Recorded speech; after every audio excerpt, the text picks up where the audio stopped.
Everyone's always chattering about the warbird legends of World War II. Your Spitfires, your P-51 Mustangs, those intimidating Messerschmitts. But while those legends were making headlines, other planes were flying the really unusual missions that became lore. I'm talking about the planes that were just weird for the sake of being weird. Too advanced, too behind their time, or just too different. These aircraft don't hang prominently in museums, and most people haven't ever heard their names whispered.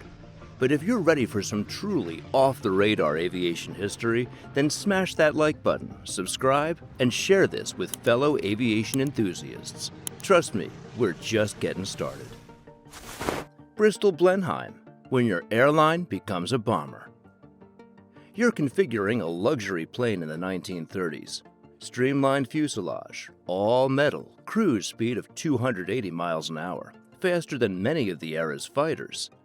The Air Ministry approaches you. Good plane. Can we deliver bombs under it? That's what the Bristol Blenheim suffered. One day, the Bristol Type 142, Britain first, revolutionizing the appearance of peacetime flight. The next, Britain's workhouse light bomber. It was state-of-the-art, retractable gear, variable pitch propellers, electric turret machine guns. It was faster than the RAF's newest fighters when it first flew. A converted airliner turned speed demon, outclassing purpose-built fighters. The Blenheim secret lay in the fact that it had a streamlined fuselage and twin Bristol Mercury engines. While other bombers plodded along like flying barns, the Blenheim would flash in, deliver its payload, and be gone before enemy fighters could lift off. But war turns yesterday's cutting edge to tomorrow's trash. When the Luftwaffe introduced more powerful and better armed fighters, the Blenheim was at a disadvantage. Its defense armaments, single machine guns in nose and dorsal turret, were abominably inadequate against Messerschmitt formations. But in Britain's bleakest early days, the Blenheim held strong. It reconnoitered over Germany, bombed Axis airfields, and daylight raided against desperate odds. Over 4,400 were produced, serving from Europe to the Far East. Western Lzander, the spy's ultimate Uber. The Lzander was an Army cooperation plane, artillery spotting, reconnaissance, routine military work. Then there was a wild, brilliant notion to some. Employ it in sending spies behind enemy lines. Scene: Black Night. Occupied France, 1943. A matte black aircraft emerges from the darkness, descending nearly at grass height, motor barely audible. The Lzander was perfectly suited for the job.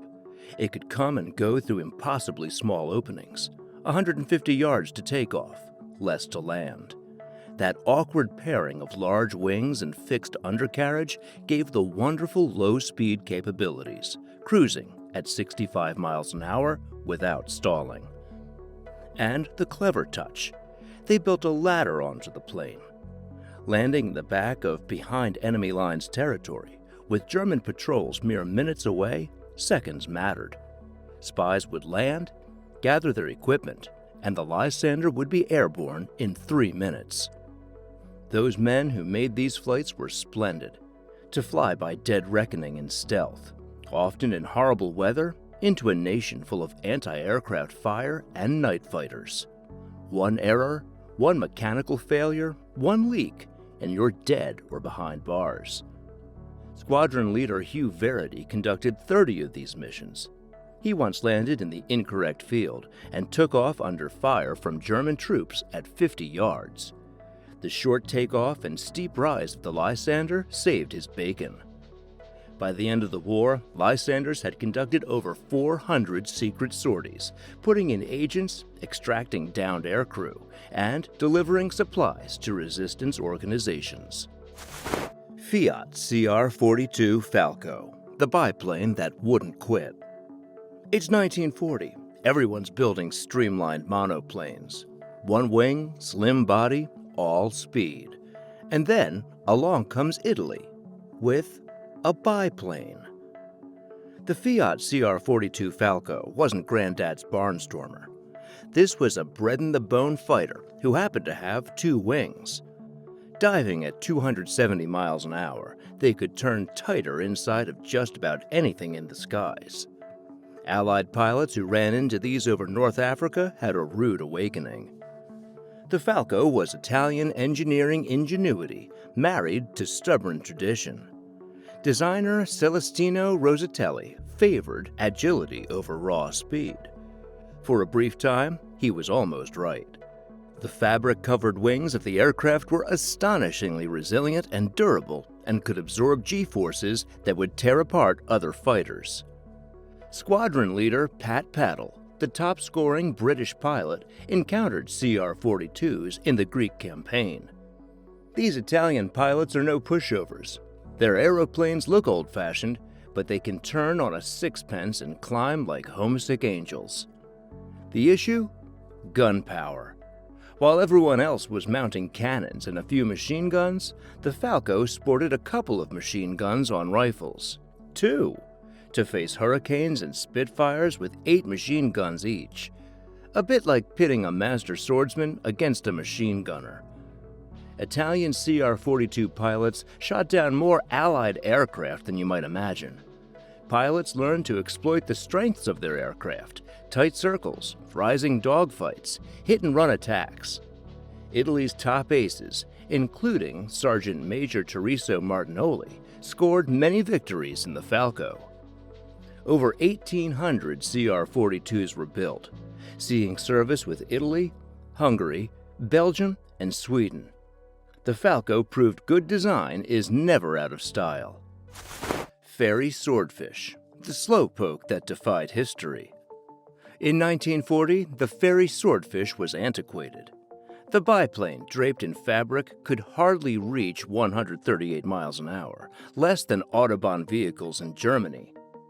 Fleet Air Arm pilots called it the string bag because it could be stuffed with almost anything and seemed to be held together by string. This antiquated plane would claim one of the war's most remarkable naval victories. When the German battleship Bismarck made its break into the Atlantic in May of 1941, the Royal Navy panicked.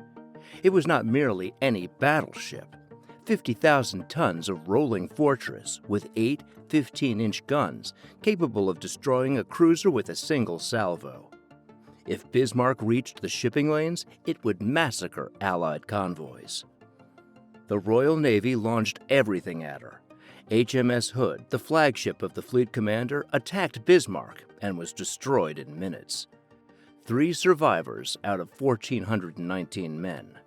Bismarck was unbeatable. Then the Admiralty called up the string bags. 15 Swordfish from HMS Ark Royal took off in conditions that would ground today's aircraft. 60-mile-an-hour winds, mountain seas, 0 visibility. These open cockpit biplanes struggled through weather, tearing fabric from their wings. The first attack had been honorable but useless. Torpedoes deflected off or strayed wide of Bismarck's armor. But the second was legendary. Sub-Lieutenant John Moffett ran through the anti-aircraft fire so dense it lit up the North Atlantic like deadly fireworks and released his torpedo on target. That torpedo, launched from what should have been a museum piece, struck Bismarck's rudder, taking it out of action hard to port. The formidable battleship now churned in circles, a sitting duck. Several hours later, British battleships Rodney and King George V showed up and finished the job. Bismarck went down, all because of an airplane that should have been retired years earlier. The Swordfish weren't finished. These veteran biplanes disabled the Italian fleet at Taranto, sank a higher number of U-boats than any other aircraft, and took off from frozen carriers in Arctic convoys. At the war's conclusion, they'd sunk over 300,000 tons of enemy tonnage. Cierva C-30A, autogyro, the helicopter's strange relative. Prior to the arrival of helicopters, there was this strange contraption called the autogyro, a helicopter and an airplane that spawned a child. But the child was strange. Open cockpit, freely spinning rotor overhead, bony airframe taped with wire and hope. It looked as if a mad scientist had cobbled it together in his garage. The Sierra C-30A was the perfect choice for this job. Slow enough to be easy to keep in the air, cheap enough so that it would not ruin the RAF if it were destroyed, stable enough for daily repeated circuits, safe auto-rotational landing on the ground in the event of engine failure. It was routine work. These pilots did not engage in dogfights above London or bomb Berlin. They orbited incessantly about radar towers while technicians fine-tuned equipment and learned to distinguish approaching Luftwaffe formations from flights of seagulls. But that prosaic training was invaluable. When the Luftwaffe opened the Battle of Britain, the radar operators were familiar with their equipment. They could detect incoming raids over France and therefore provided fighter command with valuable minutes in which to scramble planes and have them in position to meet the intruders. 5 planes whose history almost forgot, each a story of innovation, despair, and war's capricious demands on technology. The Blenheim demonstrated civilian technology could transfer to military use. The Lzander demonstrated specialist aircraft could do things nobody believed were possible. The Falco demonstrated conventional design had its place. The Swordfish demonstrated obsolescence did not necessarily equal useless.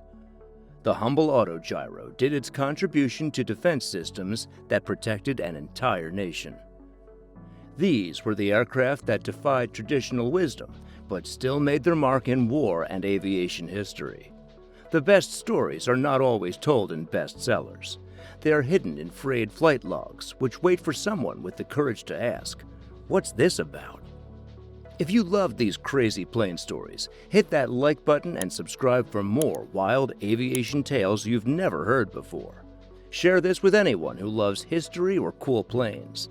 These amazing stories deserve to be told. What other forgotten aircraft should we dig up next? Let us know in the comments.